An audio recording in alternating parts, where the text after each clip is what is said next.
And then there were 4. It's been a whirlwind of a conference inside the PBA bubble with a grueling schedule, tight protocols, injuries left and right, and games going down the wire. But now it's the test of tenacity, perseverance, and sheer determination to get to the final round, the best of 5. The TNT Tropangiga, the 3rd seed, making a giant impact at the start of the bubble and lording it over the standings during most of the elimination round with their incredible shooting from Rainbow Country. The Phoenix Super LPG Fuel Masters, the 2nd seed, living up to their name in fiery fashion and reborn with a new name, a new coach, a new kit, a new system, and the resurgence of one Calvin Abueva. Who can run faster? Who can shoot better? Who can adjust quicker? That's the headline on tonight's Sports Page. The hottest headlines. The integral issue. Who will join the pantheon of the great? What's the outlook of the future of sports? The game changers. The history makers. Stories that make sports eternally compelling. Open the Sports Page.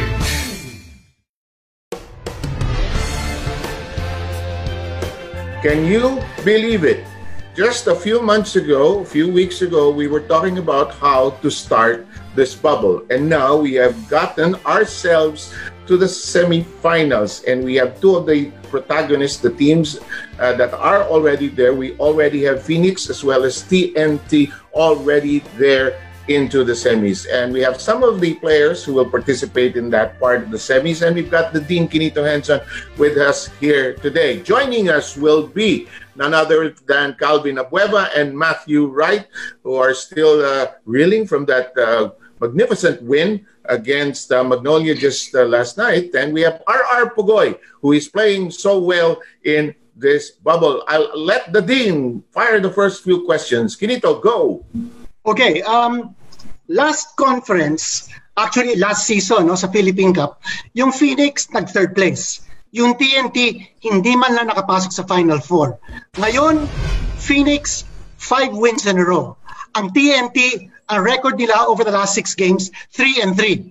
Calvin, sa tingin mo, sinong may momentum sa game na to? Game 1 ng semifinals, TNT at Phoenix.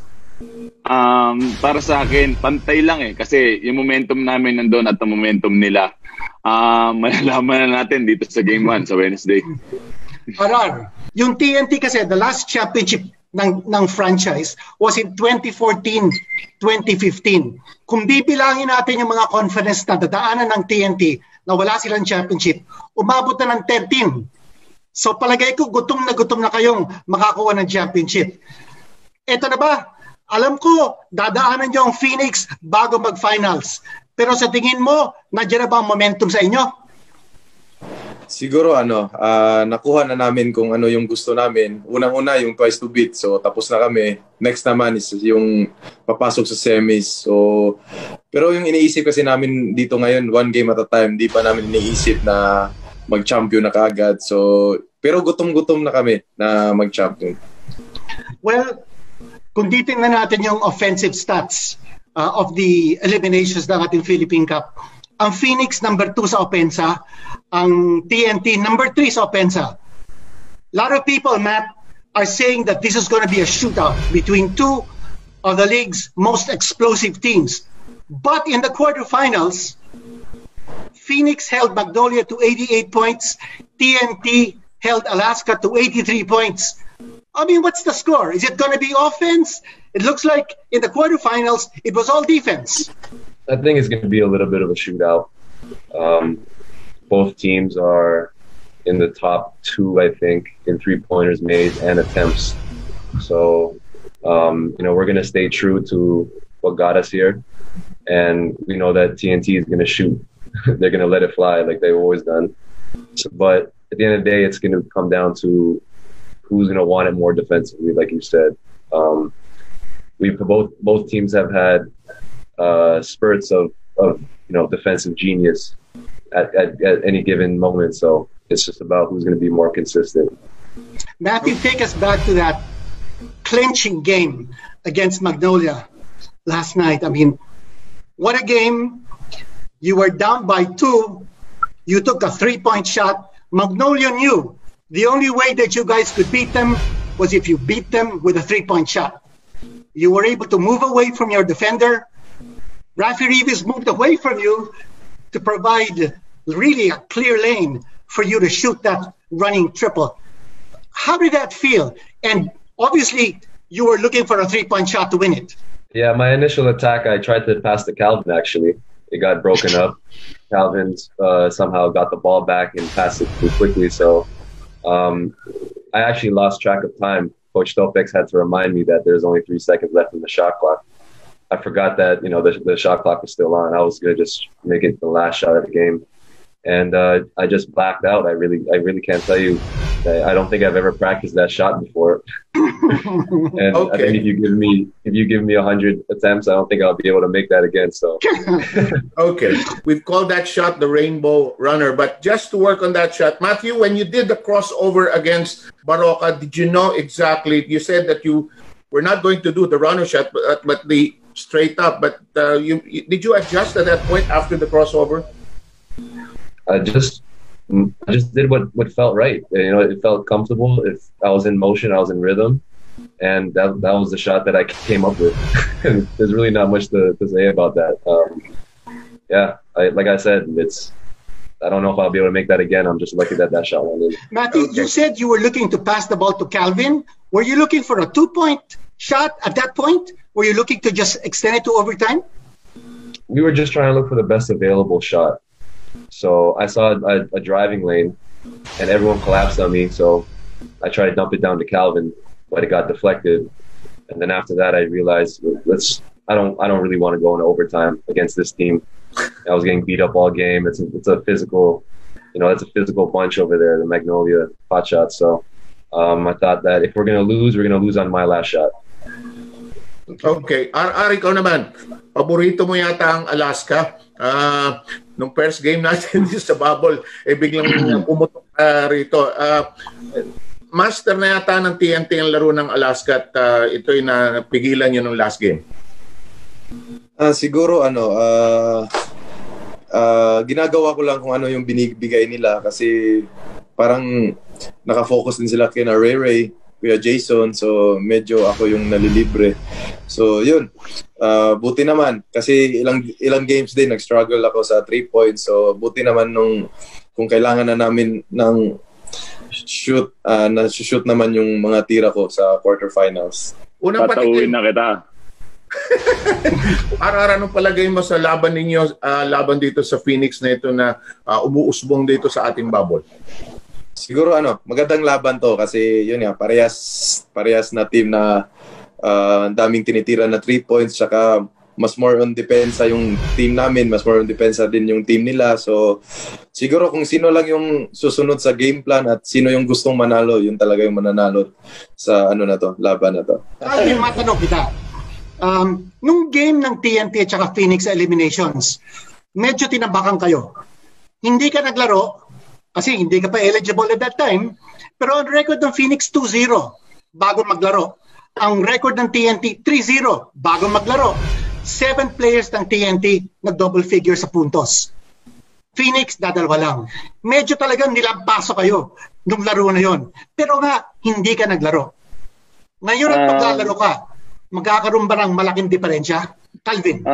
Oo, malaking diferensya. Yung energy na binibigay ko sa team, iba eh. Hindi rin ako more on points eh. Ang ginagawa ko, hustle, assist, rebound. That's the extra effort para sa akin. Para rin sa mga teammate ko, kung sino malibre.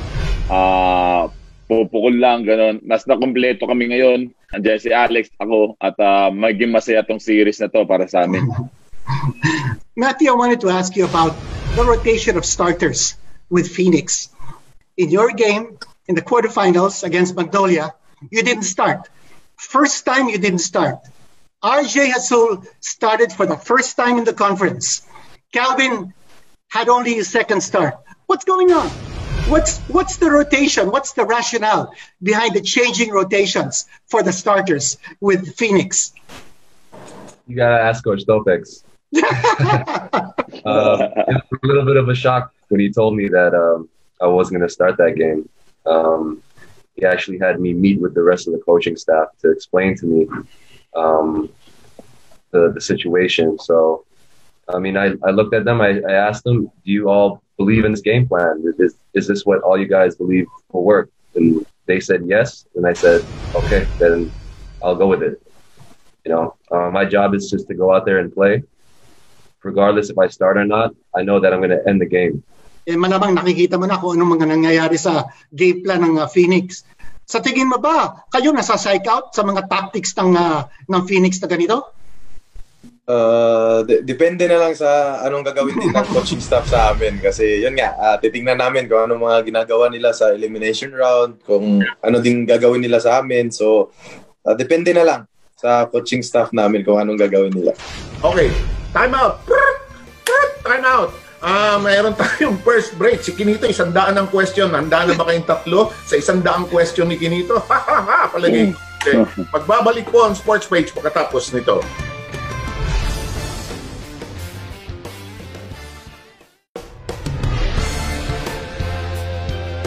Back with us here on Sports Page, and it's time to check out our sidebar with some numbers about TNT and Phoenix. 2, TNT is on their second semifinals, or in their second semifinals in the last 3 conferences. The last time was in last year's Commissioner's Cup, where they eventually lost to San Miguel in the finals. 2 is also the Phoenix team's second straight semifinals appearance in the Philippine Cup, and they also lost to San Miguel Beer. 6, Phoenix has appeared in 6 conference playoffs in 12 conferences overall in the league. 6.67, Calvin Abueva's assists per game, the most in the league. 27, this is TNT's 27th semifinals appearance in franchise history, leading to 19 finals appearances with 8 championships. 47.82, the number of rebounds per game for TNT, the highest in the league for this conference. And that's our sidebar for tonight. Let's send it over to Kinito for a few more questions. Kinits? Kanina, tinanong natin si Calvin tungkol sa feeling niya kasi hindi siya naglaro ng first meeting between TNT at Phoenix. Ikaw naman, ngayon at paglalaro si Calvin, sa tingin mo, malaking diferensya sa takbo ng laro in the game 1 ng ating semifinals? Oo, malaking diferensya kasi alam naman natin si Calvin kung anong mabibigay niya sa team nila. Lalo na yung energy. Nakasama ko yan sa Gilas. Sarap kasama pag teammate mo yan. So siguro ko malaking diferensya talaga pag maglaro si Calvin. Si RR kasi naka-tatlong over 30 points na sa conference. Naka-45 points siya, naka-30 points, naka-34 points. Sa tingin mo, sino babantay kay RR? Hindi namin masasuggest yun kami babantay dyan. Si coach na magsasabi kung sinong babantay. At hindi kami magpo-focus sa isa. Po-focus kami sa lahat. Kasi hindi lang isang player lang ang gumagawa sa kanila. Almost lahat eh. At ang gagawin namin dito, yung depensa namin, mas higpitan namin kasi almost shooting field goal nila sa labas. Sobrang laki at sobrang buenas na sila. kaya sa amin siguro, tingnan na lang namin kung paano namin mapipigilan yung outside shooting nila. I want to ask Matthew. Matthew, last time we talked about how much fun it was to shoot in this court at the AUF in the bubble. I think we forgot to say that Jason Perkins was also enjoying shooting here. How valuable has Perk been to the total attack of Phoenix in the conference? Oh man, he's been huge for us. He's when games where I'm struggling to score, or games where the defense is really keyed on me and they double and they trap on ball screens, Jason's the one who he puts the team on his back. He's one of the candidates for MVP as well. And, it just shows in his game. And if you know him personally, you know how hard he works, how dedicated he is to basketball, to his craft. He watches film nonstop, very relentless. So, man, he's been a huge revelation for us this conference. Matt, TNT looked like it addressed its center problems. They brought in Poyaram in the offseason. Now they've got a very reliable 5-man on the floor for them. What about Phoenix? Do you feel that the 5 spot is a missing or a weak link as far as Phoenix is concerned? And do you see Calvin, Justin Chua playing a lot more center than otherwise? What do you think, Matt? To address your first question, absolutely not. I don't think that's a weakness for us at all. Justin Chua is leading the league in blocks. He's shooting 40% from three. That's not a weakness to me. And the way that basketball has been going, the trend, the center position is starting to die off. Everyone has to adapt now. Luckily for TNT, Poy can shoot the three. And, he does happen to be 6'8", so that helps. But whatever we lack in size, we have Calvin to come in and grab the rebounds for it. So, I think we've been known for being a small team, but we have big wings. We have long wings, athletic wings to make up for that. Matthew, choose one. Playing defense, zone defense, or man-to-man defense? Man-to-man. Okay. Man-to-man, absolutely. Okay, choose one. Fast game, slow game? Probably fast-paced. Okay. Okay. Kinito, I'm gonna ask RR naman. RR, ano adjustment na ginawa niyo nung umpisa ng ating elimination, may string kayo na hindi kayo matalo-talo, tapos biglang nagkaroon ng string ng mga pagkatalo. Anong adjustment ginawa niyo sa laro niyo para maging strong yung finish niyo nang matapos yung ating conference?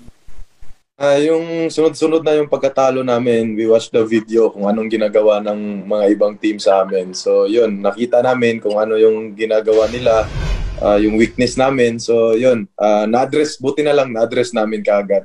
So yun, maganda yung finish namin. Okay. Tanungin ko lang si Calvin, nagtitimpi ka ba o kung minsan binabangga ka nila, umiiling ka na lang, napapansin namin, o ito na ba yung bagong Calvin Abueva na laro lang ang kino-concentrate? Yung reaction na yon is a second time na pumasok yung Phoenix sa semis at hindi ko na napigilan yung reaction na yun kasi iba yung reaction namin na yun, tinalo namin yung ilang beses nagte-champion, Magnolia, and then second time pumasok ng semis, kaya yung energy, yung joy, and then tama na, tapos na, prepare kami dito sa semis. Hindi naman pwedeng walang emotion no? Nag-enjoy lang talaga. Kumusta naman ang reception? Kumusta naman ang welcome ng mga player ng PBA? Nung nabigyan ka na ng gold signal, natuwa pa sila na makakabalik ka na? Ano?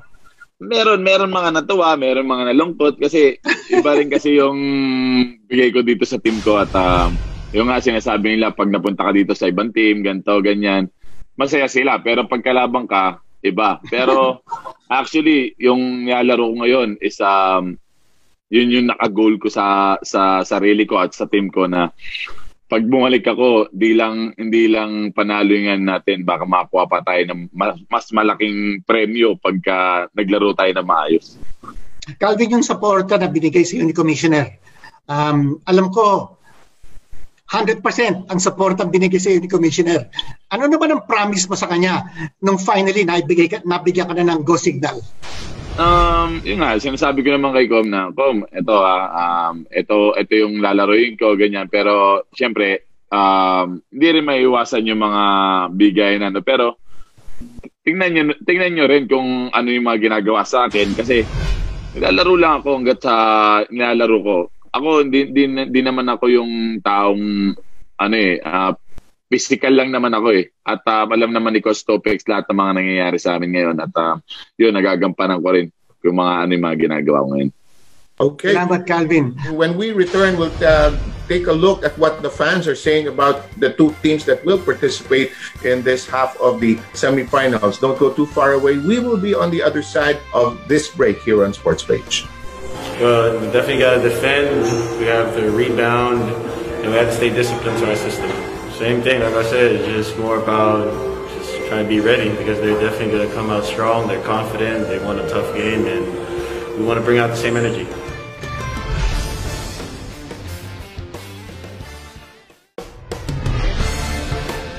Sports Page rolls along, and it's time for That's What They Said and what you are saying out there from your comments on social media. First, si Ria Fojas. I hope TNT pulls this one off. I hope they'll be mindful of their mistakes and take extra care in their games. Neil Escalona, Phoenix in 5.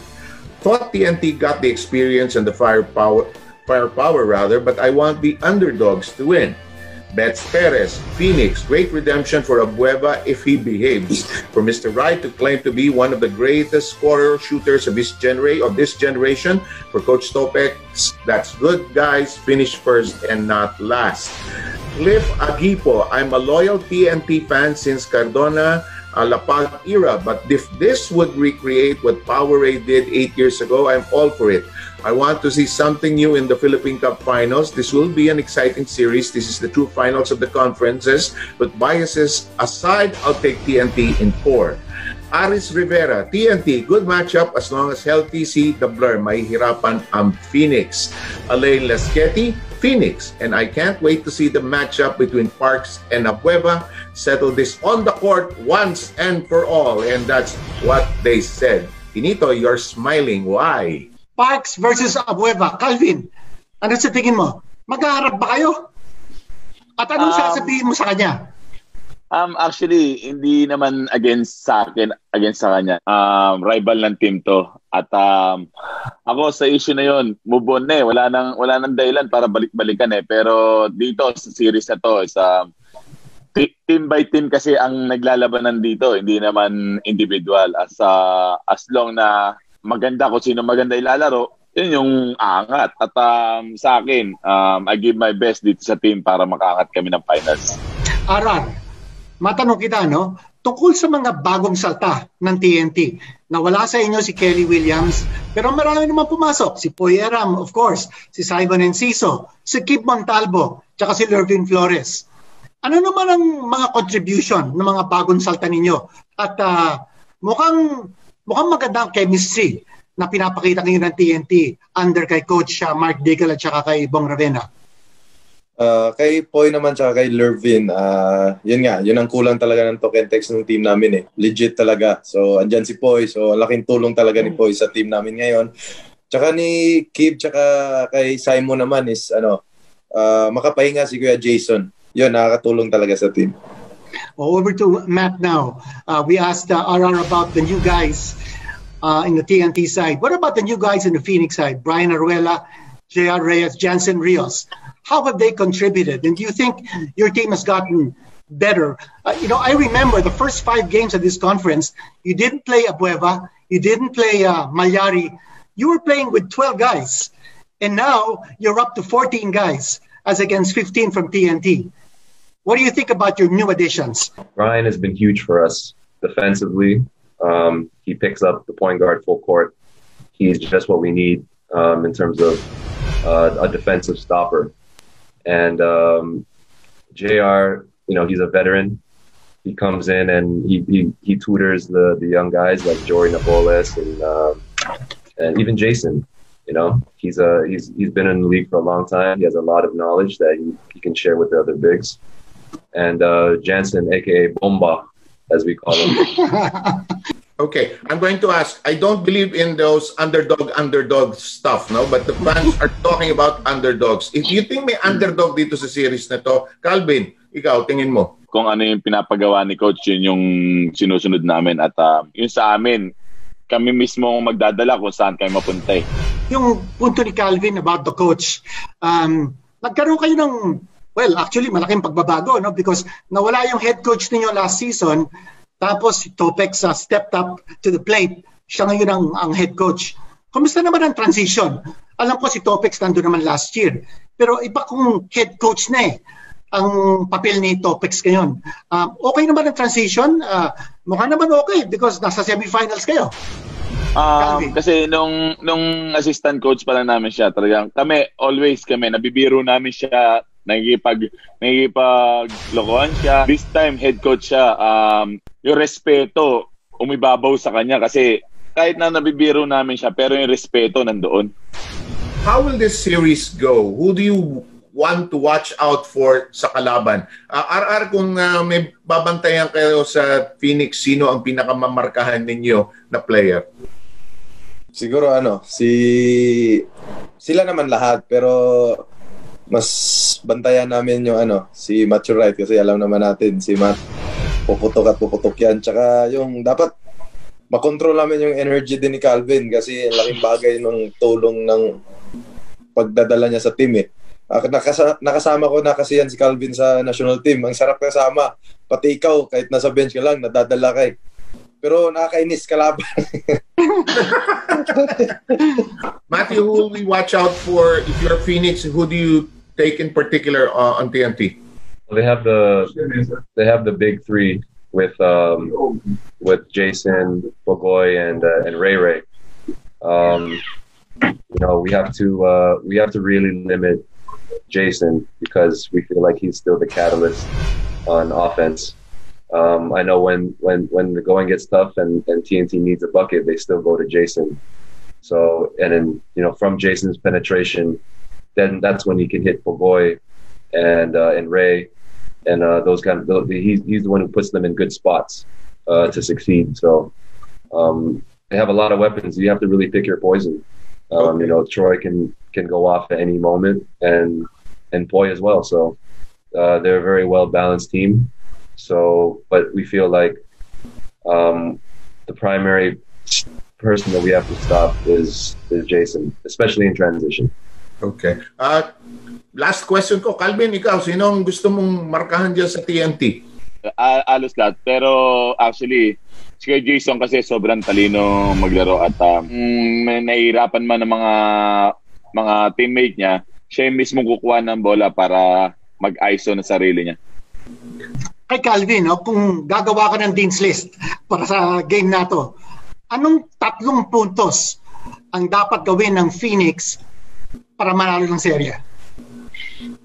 Siguro may stop namin yung pass break points nila at kung di kami magkaka-turnover ng malaki at doon di naman sila makakakuha ng pass break points. Pangalawa, yung rebound. Kailangan namin kumuha ng mas maraming rebound kasi yun yung opportunity namin para makakuha ng second chance points at yung momentum namin sa assist kasi kung nag-share kami ng bola, mas lumalaki yung confidence namin para tumira sa labas.